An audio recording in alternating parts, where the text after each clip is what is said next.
Good morning, everyone. We're going to start. The chapters for today's discussions are 8 wins, remorse, loving kindness, and compassion. To some of you, this is a familiar diagram, and the 8 wins refer to the 8 worldly conditions, and they are made up of 4 opposite pairs. They are praise and ridicule, honor and defamation, gain and loss, joy and sorrow. These are the attachment and aversions that yoke us to the cycle of suffering. From these 8 worldly conditions, we can see that the stronger your attachment to those on the left-hand side, the stronger is your aversion towards those on the right-hand side. It's easy to understand, but in practical wise, we'll find that it's difficult because who don't like honor, who don't like joy, gain, and praises? On one hand, we would like to have all these 4, but on the other hand, we will start to reject when we face with ridicule, defamation, loss, and sorrow. It's not a matter of not having joy, not having gain, not having honor, not because of this. Rather is that we must learn how to accept that in this world, it's not all perfect. It's an imperfect world. And when you have joy, there are times where you have sorrow. And how you manage emotional roller coaster, how to reduce it into not in the form of a roller coaster, but a rather smooth one, a rather smooth path. We will respond to certain things differently. And as such, the next thing is don't grasp on it, don't cling on it. Many times, a glance, a facial expression, or a gesture can thrust one into immediate depths of despair and suffering.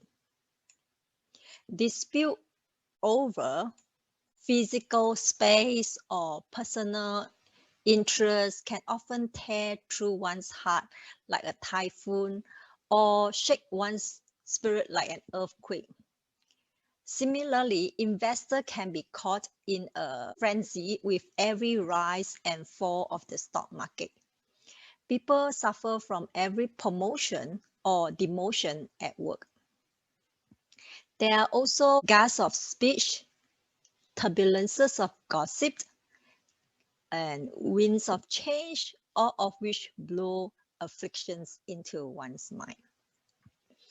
What we need to be aware of is these mental afflictions that arises as such a worldly conditions comes into your daily life. How are you going to respond to it? That's what we're trying to learn. The ups and downs, as well as praise and slander in life, are inevitable parts of life.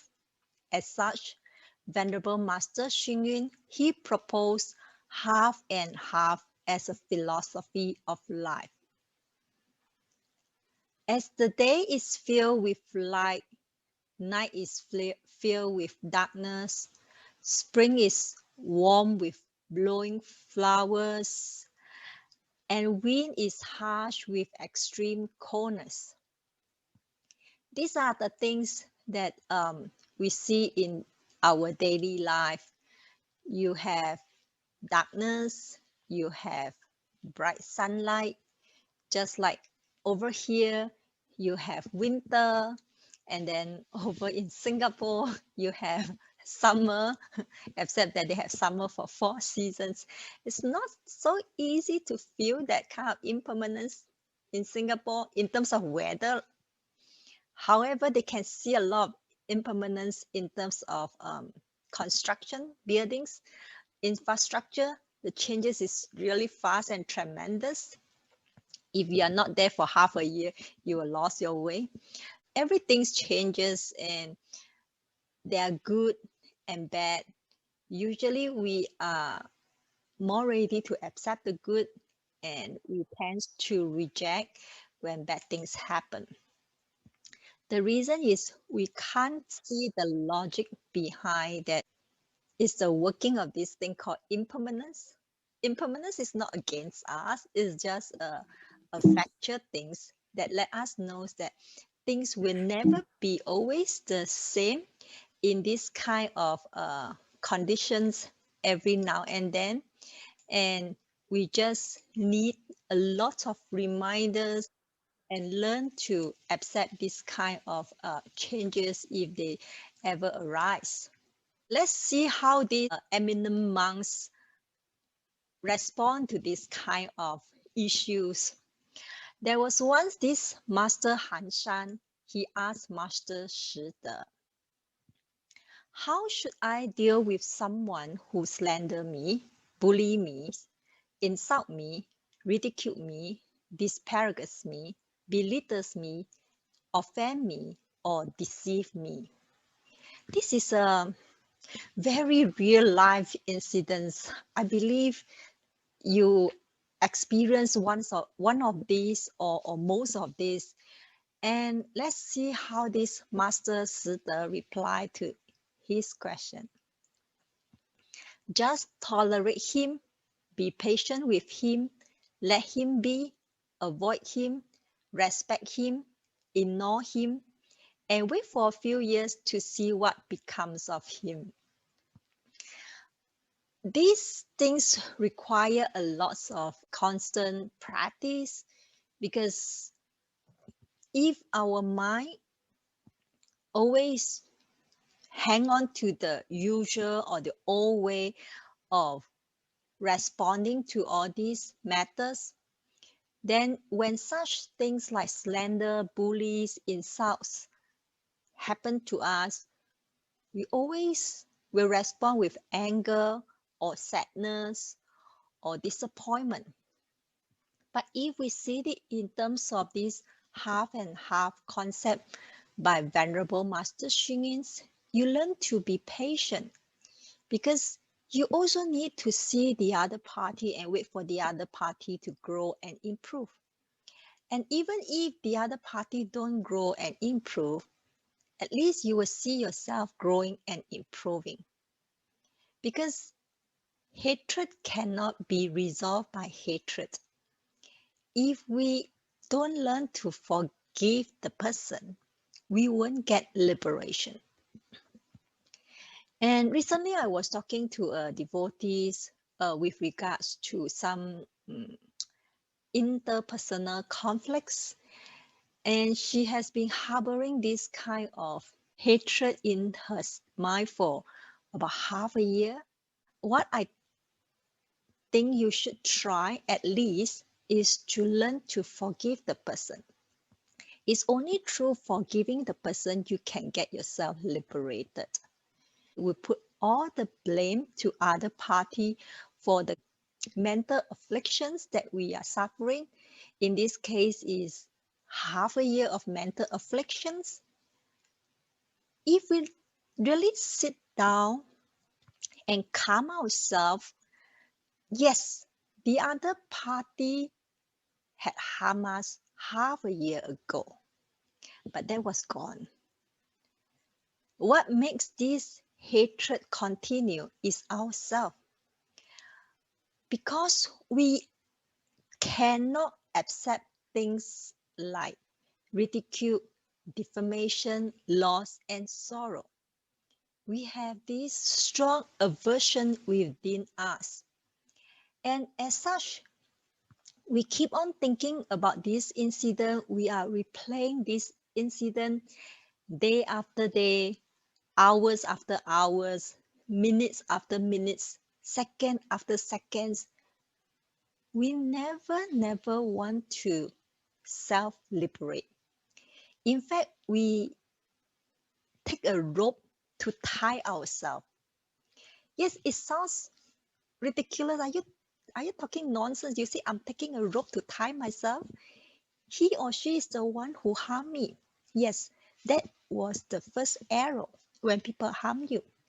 But the second arrow of refreshing all these things, it's not reflecting, it's refreshing. Every now and then you refresh all those incidents again and again. You are like tying a rope, tightening yourself, and you find that you couldn't breathe anymore. And I told her that I don't expect you to immediately forgive her. Give yourself some time. Never push yourself, because pushing yourself also not the right way. The right way is true understanding. Is we don't understand. So the forgiveness become a form of formality to truly understand what's the working behind. Like for these 8 worldly conditions, you can see that your this strong clinging, your this strong attachment to praise, honor, gain, and joy, that you find it so difficult to accept the other opposite. Once we get these concepts right, is the application. We have to keep on remind ourselves of all these 8 worldly conditions, and through reflecting on these things, then we can apply it in our daily life, and slowly we learn how to forgive the other party. Tolerance and patience cultivate one's magnanimity, so you get to be more broad-minded. You learn to accept others' wrongdoings and faults. And then avoidance and letting others be our ways of preventing conflicts. Respect and space show regard for an opponent, allowing one to become greater and stronger. It is like playing basketball. Without opponent, a match cannot happen. Now, I know some people, they try to avoid people. They they try to avoid interacting with others so that they don't get the other so-called the negative opposite. Even that, I can tell you, it doesn't mean that you won't have mental afflictions. If you go to an island, okay, you don't interact with any other people, you will still get angry, you will still be unhappy, dissatisfied. Maybe you'll be dissatisfied with the weather, with the insects, anything, with the food. So it's not trying to get away from human being, rather is address our own mental afflictions. I read a sutra, but I can't remember the name. And the story is that there's a parable. It says something like, for example, if you are walking in a forest and with barefoot, there's a lot of small little stones, branches, big stones as well, not only small. And then you have insects, those insects that really bites you. And these are something like afflictions. Okay, so you step on it and you feel really very uncomfortable. So what can you do? One way is you clear all the path, you pave the whole places so smooth and nicely. So wherever you walk is so comfortable and nice. But how far can you go? There's a limit, okay? Because the forest is big and huge. So what they say is that you get a thick socks. In those days, you don't have shoes. So you put on a thick socks and you can just walk around. And that is Dharma. Dharma is like a thick socks for you to wear in the forest and walk around with comfort without being bitten by the insects. But at the same time, you enjoy the scenery inside the forest. You enjoy the weather, smell, of the forest. You still interact. It's not running away. So, like what Master said, it's like playing basketball. Without opponent, a match cannot happen. Let's listen to a story by Professor Lancaster about Venerable Master Xing Yin. Professor Lancaster was formerly the president of University of the West. The university was very new at that time, waiting for accreditation. Hence, they leased some empty dormitory to a professional basketball team from Shanghai. Venerable Master Xing Yin, he is a great fan of basketball. He asked Professor Lancaster to invite the team to meet him and have lunch. There was disquiet in the team about the luncheon's plans, and they finally held a vote as to whether they would accept or not. They voted against attending. Professor Lancaster was dragged to tell Master Xing Yin the decision because he knew that the master is looking forward to greeting the team and talking to them about the game. When Professor Lancaster met Master and some others to pass along the news, many wanted to expel the team from the campus. They were very upset by that decision and felt that it was disrespectful to the master and showed a lack of gratitude for the campus accommodation. The master listened and said, I completely understand these young men and why they would feel uneasy having a meal with me. I would have been the same if I was in their situation. Leave the boys alone, but tell them that I'm praying for their success. This is a real life example of how we react to others when we think that, oh, now I'm a great master. Everywhere I go, I should be receiving respect from others. No, not exactly. It doesn't mean that you become a great master, you get respect everywhere. You will also get a lot of defamation. But he sees it from the boy's point of view. And what most important thing is that instead of getting angry or sad, he prayed for the boys. He prayed for their success. It's how you change your mindset. I believe, the half and half concepts was working behind. And even when being rejected, his first thought was the welfare of those young men. He had no anger, just understanding and compassion for a group who was ill prepared to enjoy the setting with monastic and non-sport people. Professor Lancaster noticed that Master displayed quiet concern and wisdom, while others displayed resentment.